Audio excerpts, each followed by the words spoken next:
So, getting up close to 40 today. Everything's melting.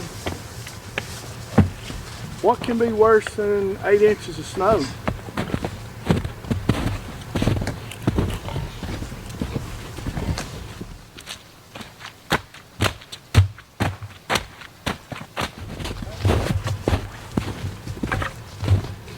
Have you got it figured out yet? I'm not going to tell you just yet, but let's see.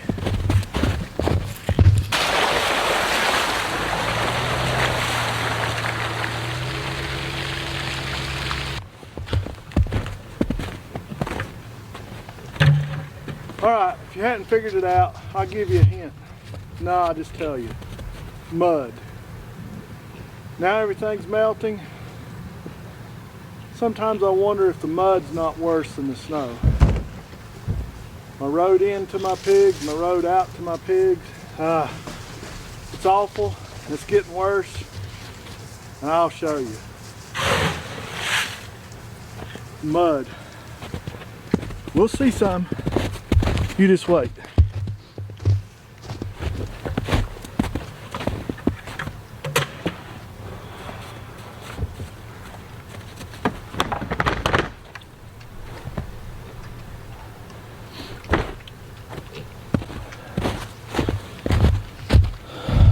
Alright, so let's start with the stuff that's not too bad. The snow fell Sunday night, early Monday morning. And now things are starting to thaw. Like I said, we're about 38 to 40 degrees. Not too bad here. Not too bad right in here. You can see it's just a little bit still kind of in the shade here. And just starting to get muddy, muddy, muddy. Not too bad.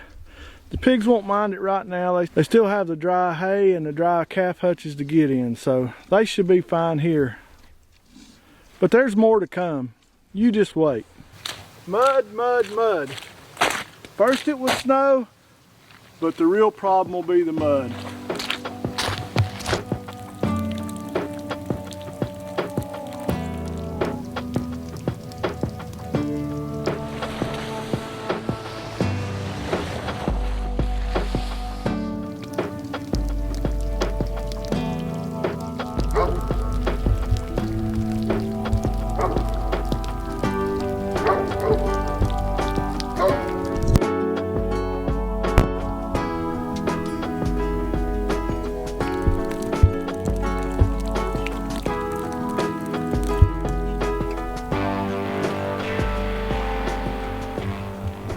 And what do we do about all this mud?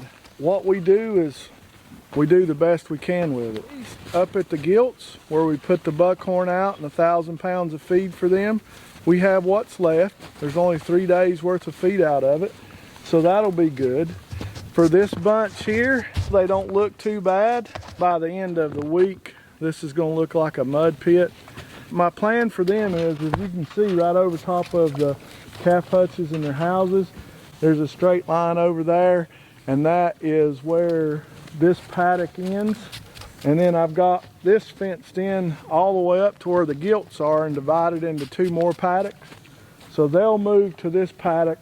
They may have that 1,000 pounds eat by the end of the week. If not, we may have to wait till middle of next week, because I really need them to finish that feed before I move it over with a tractor. It'll be easier to move the feeder when it's empty, and then I can buckhorn another box of feed into it.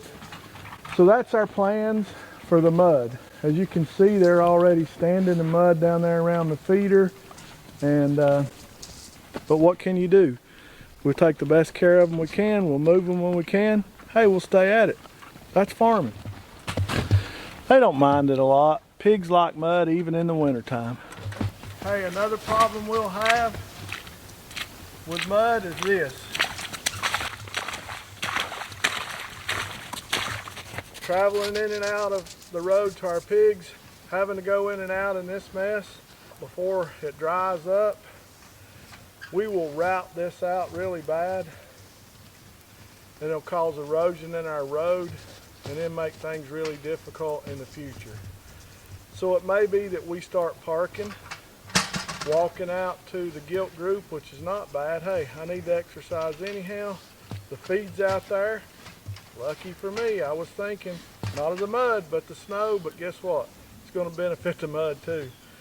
So we can walk out there, save our road, get a little exercise, and wait till the mud dries.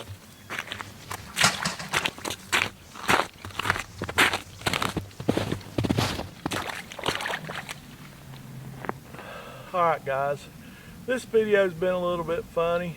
Just been talking about the mud, just kind of stir crazy from sitting in the house, I guess, for a week or so. But I do want you to understand that one challenge sometimes brings another challenge. I'm thankful for the snow. I love to see the snow. The snow was a huge thing to plan for, but now for us farmers, and I'm a small farmer, I'm not even a huge farmer that has to deal with it really bad. So I feel for those guys. But for me, even me in my small operation, I'll have to deal with this, and I promise you I'll probably have more trouble out of this than I did the snow. Hopefully my snow preparation will help me get through this time too. Go down, hit that like button, subscribe to our channel, share, hit the notification bell, all that wonderful stuff. And guess what? We'll do it all again tomorrow, and there'll be even more mud.